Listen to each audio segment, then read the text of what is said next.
I'm Laura Bonnell, and this is the Living with Cystic Fibrosis podcast coming to you from Detroit. Please subscribe and even rate and comment on our podcasts when it moves you. I learn something new with every podcast, and I'm always inspired by the people that are showcased here. We don't give medical advice. You need to connect with your doctor for that. I hope that this Living with Cystic Fibrosis podcast educates you and sparks some volunteering or advocacy. The CF community needs people like you. Thanks to our sponsor, Viatris, for their support. It was a long road to the CF diagnosis for Vicky Maldonado's son, Sebastian. Again, race the reason for a later diagnosis. They suspected that their son, Sebastian, had CF, but the doctor said it was not likely because he was not white. Vicky and her husband, Richard, they're Canadian-born Latinos from Ecuador with mixed Spanish and indigenous heritage. Of the 2,000 variations in mutations, the most common are tested in Canada, and the same goes in the U.S., where some states may only test for one variant, and we're talking about newborn screening here. So that is why a diagnosis can be missed. Sebastian, at his parents' insistence, was tested again, and he had 2 CF variants. Both are rare in Canada, but as you'll hear later, that isn't exactly a true representation of their genetics. Sebastian joined the research project started by Sick Kids and CF Canada in 2015, and it is called the Cystic Fibrosis Individualized Therapies, also known by the acronym CFIT, and we'll get into that more as well. Vicky is a fierce advocate and raises awareness about racial health equity and ultra-rare CF genes. You're going to love her and want to spend more time with her and learn more about all that she's doing in the short amount of years that her son, Sebastian, was diagnosed. Welcome, Vicky. It is great to meet you on this podcast and to share your story with everyone. Your son, Sebastian, is also a twin, and you and your husband kind of discovered yourself about cystic fibrosis and this entire disease. Can you start off by telling us how long of a road it was to get the diagnosis for Sebastian and why? So it was a total of 9 months from first sort of indication that something was not quite right with him until we got a positive sweat test. So it was, now in retrospect, 9 months doesn't seem that long, but it's a very long road when you have 3 kids under 3 and a set of twins, and one twin is just always sick. So we were in and out of the doctor's office, in and out of emergency. It was basically a revolving door from about, I would say, 3 weeks after birth until the diagnosis. And that included also 2 hospitalizations. What made you want to test Sebastian for cystic fibrosis? So I often say it was an instinct. I very early on had a suspicion. So what ended up happening was, so one night, as it goes, I was nursing the twins, 2 a.m, and he was just always sick. And they'd pick up a virus from their older sibling, who was in daycare at the time, and the other twin would get better, and Sebastian just wouldn't. And so that night, I happened to kiss them, and I tasted salt on my lips when I kissed Sebastian. So I did what a lot of people do, is I went to Dr. Google and I put salty baby. And I distinctly remember a quote that came up, salt on the brow, not long for this earth, which I think was an Irish sort of saying many, many years ago for children or babies who had cystic fibrosis. And at that moment, in the dark, reading that, I sort of had this feeling in my stomach, and that little ball of dread, just the seed was planted. And I pushed it out of my mind. And I kept, parenting 3 small children, and he just continued to get sick. And so I started mentioning it to family, to friends, and sort of passing, so, oh, you're postpartum, you're tired, he's perfect, he's great. So I started mentioning to the family doctor for the well baby checks, he's growing well enough. And the first question we were always asked, how are his bowel movements? Seemed to be pretty standard. They looked like his twins. Okay, he's just, and then another visit I remember saying, he's really sweaty and he's really salty. Oh, some babies are just sweaty. And then we started hearing, when I kept asking, and then this is another doctor, another day, another, regular day that we were there because he was having work of breathing. It was just a constant, I would say every week or week and a half we were back, he had work of breathing, And they didn't know why. He had bronchiolitis, they said, or virus, it could be asthma. And that's when we first heard, oh, you're not white, right? No, we're Latino. Okay, well, it can't be cystic fibrosis. We actually heard that from one of the doctors. What year was that? This is 2018, not that long ago. 28, yeah. It's not that long ago. And these doctors, to be fair, this particular doctor was probably trained 25 years ago.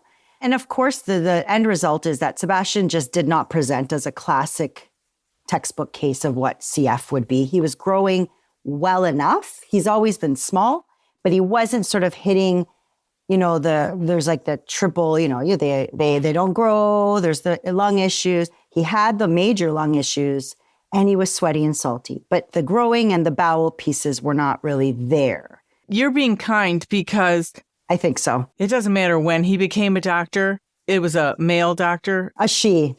A she. The woman doctor was clearly not updating or not staying up with the times. Absolutely not. Or not getting information and not hearing you. Yes, and that's what it was. You were putting it out there. I was saying it. Yeah, she did not do her job and investigate or go to someone in the CF. Well, I asked for a sweat test at that appointment. Oh, good. And I said, I read that there's this thing you can do. Oh, we don't see any need for it. And, this is us there past 5 o'clock. The doctor had stayed late to help us and didn't see a need. And then when I actually found out how non-invasive the sweat test is, that really pissed me off because I realized it could have been an easy 15-minute, 30-minute procedure that's non-invasive, that we could have had an answer. And so that happened again, but this is in an emergency room setting. Again, I brought it up. Could it be CF? And of course, I wanted to hear, no, it couldn't be. I wanted them to tell me it couldn't be. Of course, because I didn't, but I knew deep down there was something wrong with him. No, you're not white. He's growing well enough. We heard the same thing over and over. Okay. And I took that as comfort, saying, okay, well, they know best and it must not be. And so then fast forward to the first admission, he was very sick. And in retrospect, the speed with which we were ushered through the emergency room and he was put on oxygen. Now I know how sick he was. He was only 7 months old. And at the time, I had no idea. His O2 sats were very low. And that's when I snapped. And that's when I realized, okay, there's something very wrong. And they don't know what it is. And so he was admitted. And then we had that, room full of 20 doctors, I think, at that point for the discharge. And, I'm a postpartum mom with twins, a little toddler running around. Hadn't slept for 30 hours. And I said, okay, you're saying he's better? Wonderful. Went home. We were supposed to check in 24 hours later. And of course, he was still not doing well. And we were readmitted later that week.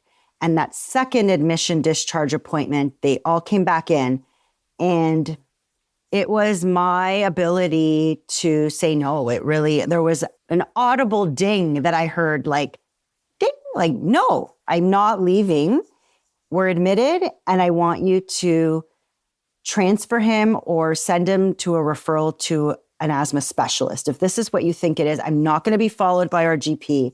I didn't have any trust in what had been going on for the past few months.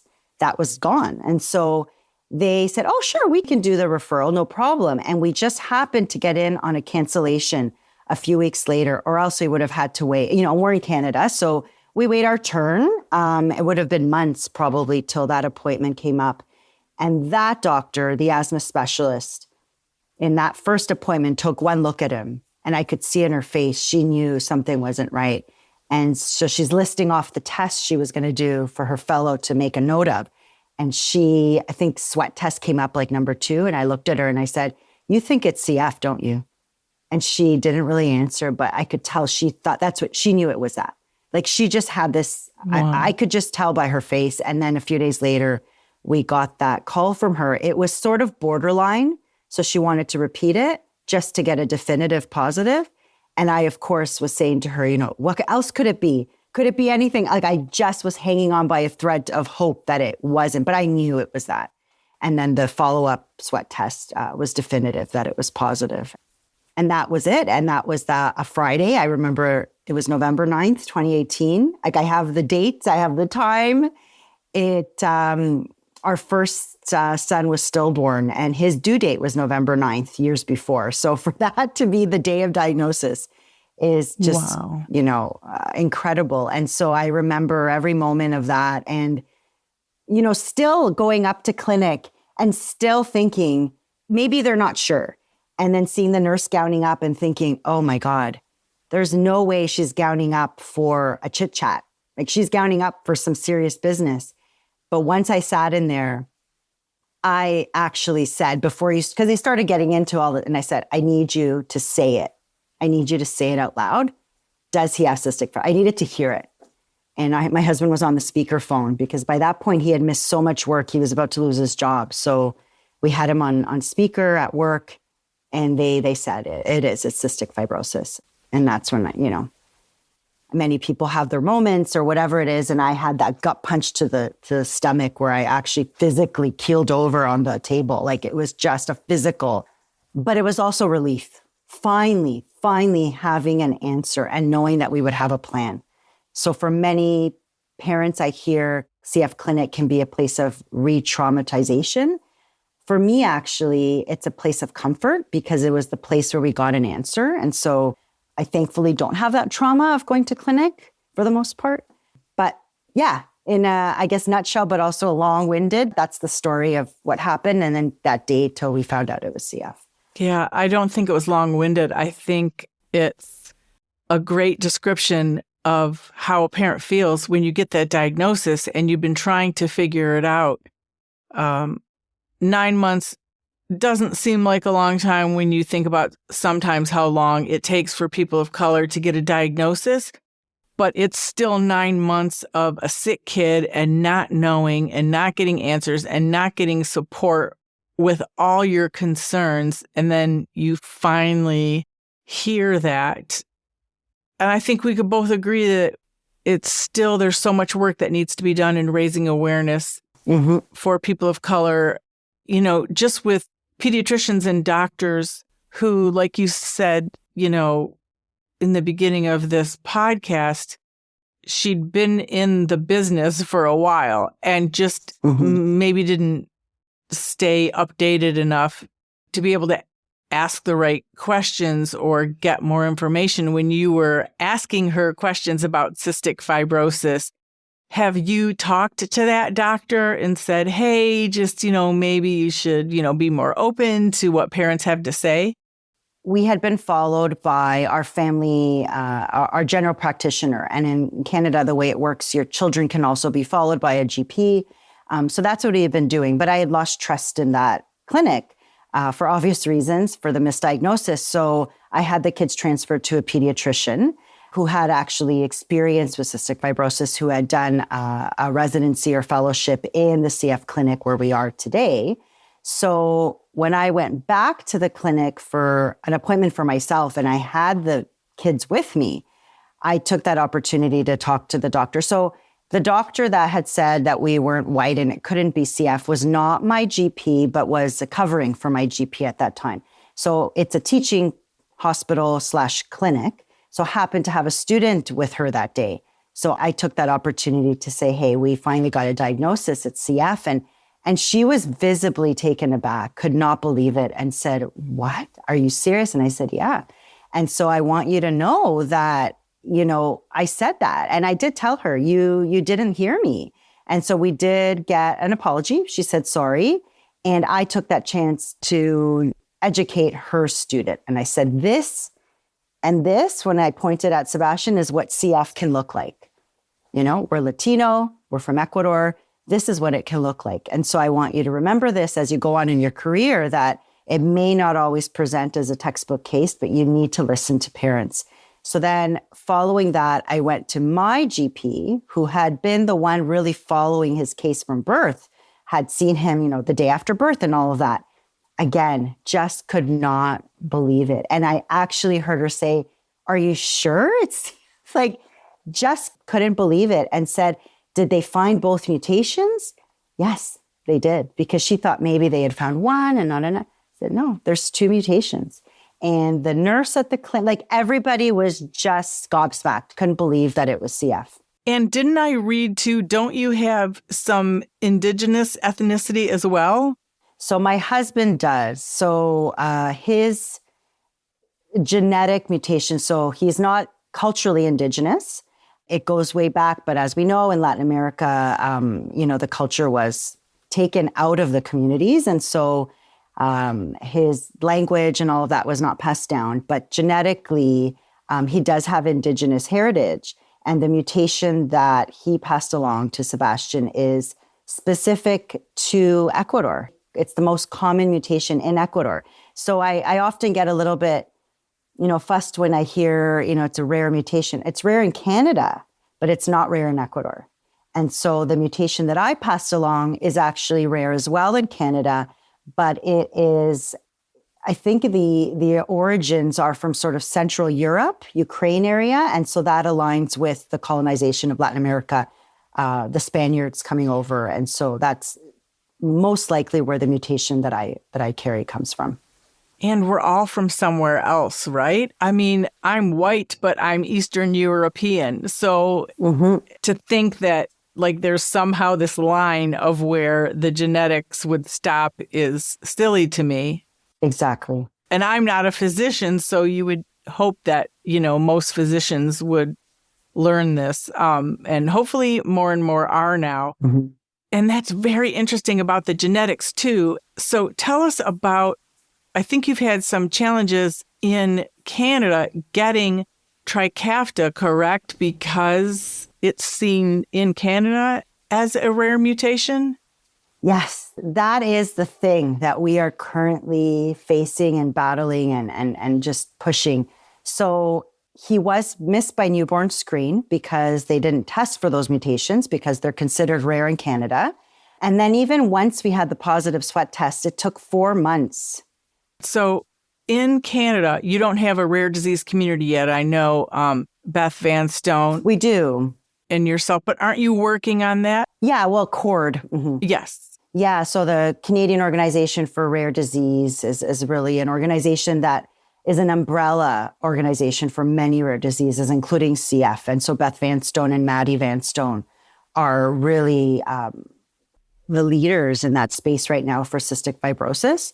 And so Canada, as far as I remember, at the time of his birth, they were only testing for 39 mutations. Oh, I see. So that's where I got confused. You are testing for cystic fibrosis, just not like in the United States. In Michigan, we test for 60 of the 2,000 CF mutations. Yep. But in other states, sometimes it's 4 or 6. And they're, of course, all mostly white, and people of color are missed in this newborn screening. Okay, perfect. Thanks for clarifying that. Mm-hmm. And that's the thing. And I was going to say the time it took to find the mutations once the positive took 4 months. They could not find them. And of course, I see the logic being a little bit off. If you see both parents, biological parents, being of Ecuadorian descent, they could have easily just looked for H609R, which is the most common mutation in Ecuador, and they would have found it. But that's not how the system works here in Canada. They look at the entire genetic makeup and look for them almost like a needle in a haystack. And so the mutations that Sebastian carries, both are considered rare in Canada, were not on the newborn screen, which is why he was missed. And now we're in this very complicated situation And I understand more of what's broken in the system now to explain it clearly. And the issue is that there are a list of mutations, of course, that Vertex tests in the lab and that they put on their list that they say correspond to Trikafta response. That list gets sent over for approval. This is a very simplified, explanation, but to Health Canada, who then approves or not approves the list of mutations. And then it's up to the provinces to fund Trikafta for those particular mutations. So what has happened is, at the end of the day, what Vertex is doing is testing in vitro data, whether it's rat models, not quite sure. They have tested H609R. According to their lab test, it didn't hit a specific threshold. Not quite sure what that threshold is. So it was not included on that list. And so H609R is one example of these type of mutations that are tested and not considered to have enough response. There are many more. So there are about 200 people, including Sebastian, in Canada right now, who have what are considered rare mutations, who could benefit from Trikafta, who do not have access. So Sebastian is actually one of those people who could and most likely will respond to Trikafta. And we know that because he has participated in CFIT, Cystic Fibrosis Individualized Therapy model through Sick Kids, the Hospital for Sick Children in Toronto. We jumped at the chance to, and we pushed really, since we got the diagnosis, to have him included in that research. And so what that does is test nasal epithelial cells of a patient and he also had his some organoid cells tested with Trikafta and other medications in the lab. And his cellular response is excellent to Trikafta. So we know that his cells respond, which corresponds very likely to clinical benefit for him. Mm-hmm. But Health Canada does not accept CFIT data. Health Canada does not accept in vitro data. The United States, I understand, does, but there's still a problem because the United States is taking what the pharmaceutical companies are testing in the lab, not individualized patient data. And so what we're trying to do here in Canada with all this advocacy with CF Canada, with CORD, is say it should be like France, the right to try model. Everybody should have a right to try. If it doesn't work, of course, they're not going to stay on it. If it works, fantastic. And cellular data, cell outcome data from a patient should be valued and honored. Otherwise, in my opinion, it's genetic discrimination. The only reason Sebastian doesn't have access to Trikafta right now, it's not age. He's turning 6 in a few days. He's age eligible. It's 2 to 5s were just approved in Canada. It's because his mutation is rare in Canada. That's it. That's the only reason. He has cellular data to say that he responds. So why shouldn't he have a chance to try it and a chance at the end of the day for a longer life and healthier life trajectory? And so that is the issue here. And it's complicated and messy. And there's, of course, the private insurance pathway as well. That is, as a family, we're doing like a 3-pronged approach. And the first one is to apply to private insurance and see if they cover it. If they don't cover it, then it's very complicated to see if there's any sort of exceptional access program the province would do. And we're not there yet. So we're taking it a step at a time. And other countries are using CFIT. And that's the part that is actually absurd, in my opinion. Health Canada doesn't honor CFIT data or value CFIT data or accept CFIT data, but other countries like Israel use CFIT data to grant access to Trikafta. And CFIT, again, is cystic fibrosis individualized therapies. And I have to ask you, what did you do for work before you had the kids? And I'll tell you why I'm asking. So I have a background in research. So I was initially on a path to academia in sociology, and then I got into policy and government work. Think of where you've come from having Sebastian, like from diagnosis to today. Did you think that all of this science would be coming out of your mouth? Well, listening to you, it made me laugh inside in the most joyous way, because I thought of everything I didn't know when my girls were diagnosed 29 and 26 years ago. And then how we are thrown into this and you have to get up to speed quickly so you can discuss and challenge or converse with, the doctors and the nurses and everybody. Mm-hmm. So have you had even a moment to realize, oh my gosh, of everything that you've come up to speed with and where you are now?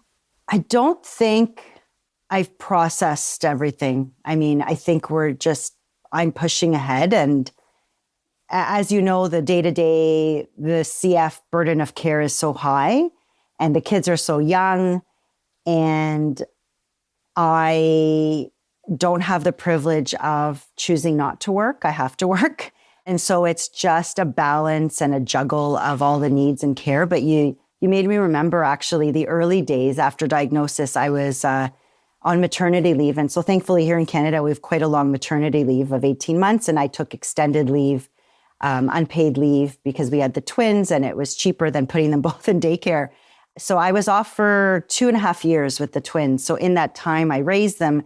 But middle of the nights were spent doing rabbit hole research on, like, going just down rabbit holes on articles and collecting data and using my research skills. So thankfully I had those in a sociology background, but applying them to a medical field, which I never in a million years had imagined I would do, and reaching out to colleagues and friends who did have more of the statistical science background, and thankfully having lovely friends and kind and generous support and colleagues who would often read the articles for me and synthesize it and say, well, this is what it's saying. And so I would collect all this data. I had notebooks, and I still do. I mean, we have binders and binders of folders and folders of everything. It is truly a part-time job that is done at night, this advocacy piece. It's not easy. And I don't want to make it seem like it's easy or that it just happens. It takes hard work, coordination, and just energy. And we know, I think, from the research that parents of medically complex children, suffer from depression and anxiety at much higher rates. And I'm no different. I had some challenges a couple of years back, and thankfully I have job security. I was able to take some time away and get better. And it was no surprise it came shortly after the pandemic sort of started tapering off, and many CF families, including us, were in quarantine for almost 2 years. And so it was a long road. And when you say that, are you talking about mentally it was hard, like, to go back to work? Yes, that, but also I had gone back to work June 2020.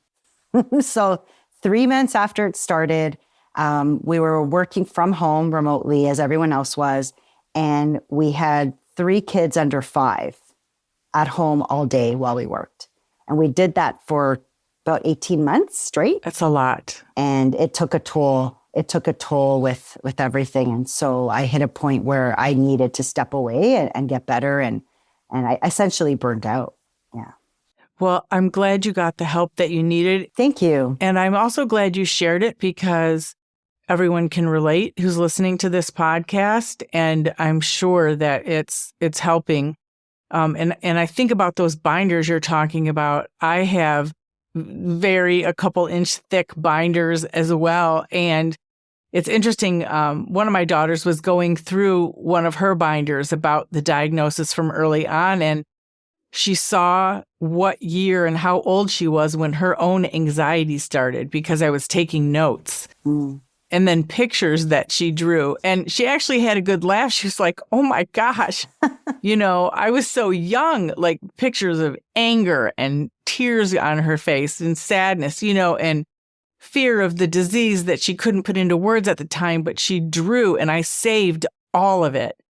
And it really helped her to look back at it and realize, wow, this is when it started, and this is why I'm anxious, and this is why, this all continues. So thanks for sharing that, because it brought back that memory for me too. And you don't want anybody to be in the CF space, but I have to say I'm glad you're in it with us, because You're a huge asset, and you're going to change things, and you're already making things better. I hope so. For, sadly, the next generation of people with CF, but there is much more hope. So thank you for that. How is your husband doing? How are the other kids doing with not only the diagnosis, but all the advocacy and everything you're working for? I think we're doing a great job, my husband and I. We're very intentional about making sure that they have a childhood, and that CF, of course, it has to be the focus of the logistics of the day, of course, because treatments have to be done. They have to be fit in and squeezed in in creative ways sometimes. But we have approached it, and we have such wonderful support from Sick Kids Hospital in terms of how to do that as a family. And so we've approached it always as, it's like brushing your teeth. It's part of our day. Sometimes doesn't want to do it. There's often some compliance issues now as he gets older, and we work through those. But we build it in a way where the other kids are included, whether it's some screen time, cartoons. But it does. I mean, I think what I've learned, and I think what my husband and I both do, is the only way to really cope with this disease, because the burden of care is so high every day, is that you compartmentalize it. If I were to think about the line of sight every day, all the time, I wouldn't be able to function. So that has a space where I'm doing the advocacy, which is the line of sight, is Sebastian getting access, which is more of a short-term goal now. It used to be more of a long-term, but now that it's here, it's now moved up into sort of a shorter-term goal. And the long-term, of course, is for everybody to have access if they could benefit from a modulator. Mm-hmm. And so I focus on the day-to-day, really. And I have heard other parents say this, and I really do feel it. And I think we have felt this from the beginning of diagnosis, is it really, for better or for worse, CF forces you to be in the moment. Like, you really need to be there. Whether, it's the hypervigilance of always checking their breathing, checking the environment. They're invited to a birthday right away. I'm running scenarios through my mind. Is that a safe place for him to go? Would I need to stay? Do I need to call the parent? Like, it's a constant mental gymnastics. And so the day-to-day the burden is so high that I compartmentalize the longer-term pieces. And then having said that, we really try to keep the family close, and we are always together, and we make memories. We spend a lot of time outside, which really helps our mind, our soul, and that we can thank the pandemic for. Our particular family, that's all we could do in those days. And the kids, I think their core memories are now locked into hikes and trail walks, and we have beautiful areas here in Ontario to do that. And so similar to where you are. And so that for us is an escape, and we do a lot of that. Did your diagnosis, obviously it was completely new to you. Did anything that you found out impact either one of your families on either side? Did anybody say, geez, Uncle Bob must have had CF or anything like that? Yeah, there was definitely some talk of aunts or uncles or babies who had passed on my mom's side. So we're thinking it most likely comes from my mom's side, and on my husband's side, his maternal side as well. There is certainly some cousins on those sides that have had lifelong health issues, respiratory issues, that now we're thinking, okay, it's probably CF. And so close family, I would say, I don't, to my knowledge, know of any direct family, like cousins living now or anything like that, who have been tested. We've given them the information, and they will decide if that's right for them. And we know that our other two children do not have CF, but we have chosen not to find out if they are carriers. We'll leave that up to them once they hit an age of consent and they can decide. Thank you. And what is your hope for the future of CF and also the future of CF patients in Canada? I would love to see a right to try model similar to France, where it's not about specific mutations, where people with CF are treated like people and not like a combination of letters and numbers, which equals a mutation. Because at this point, this is how I feel.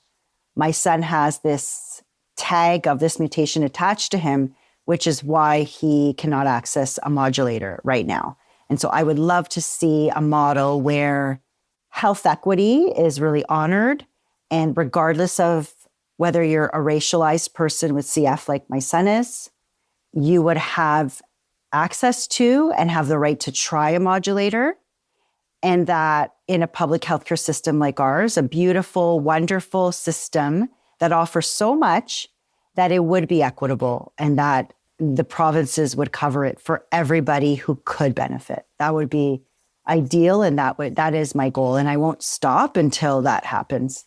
And I know the other advocates won't do that either. Yeah, that's a well said, beautiful wish and hope. And I'm so glad, like I said, I'm sorry that you're in the CF community, but I'm also so glad you're in it because you're clearly making a difference and are having an impact on our CF community. So thank you for that. Thank you. Yeah. And I think I heard early on that if there was any club I had to belong to, I wish I wasn't part of this club, but the CF club is a good one to be in. It is a great community. It is wonderful. So much support. I wish it for every disease. Absolutely. We're really connected and tight and supportive and don't take no for an answer and demand research and everything to make it better. Right. So yeah, it is definitely a good group. Well, Vicky, thank you for sharing your family story and Sebastian's story and for everything that you're doing in Canada and elsewhere. Thank you for having me. I appreciate it. Thank you so much. I had heard your podcast in the early days. I came across it years ago, not knowing who you were. And I had listened to a couple of episodes. And it all came back to me when Beth Vanstone mentioned your name. And I said, I think I've heard that podcast before. So thank you for everything you're doing in this community and that space. It's really making a difference. And we're so close country-wise. We really need to support each other and learn from each other. And I'm so glad that we're connected and that you invited me today. Thank you. Me too. Thank you. The original music in this podcast is performed by Kevin Allen. It's not complicated. Who happens to have cystic fibrosis. We all got our worries and fears. I know it's got you frustrating. But loving you is so alright. This has been the Living with Cystic Fibrosis podcast. For more information and to learn more about the Bonnell Foundation, visit our website at thebonnellfoundation.org. That's the BONNELL Foundation.org. This podcast was produced by Jag and Detroit Podcasts. Follow our show on Apple, Spotify, YouTube, or wherever you're listening right now.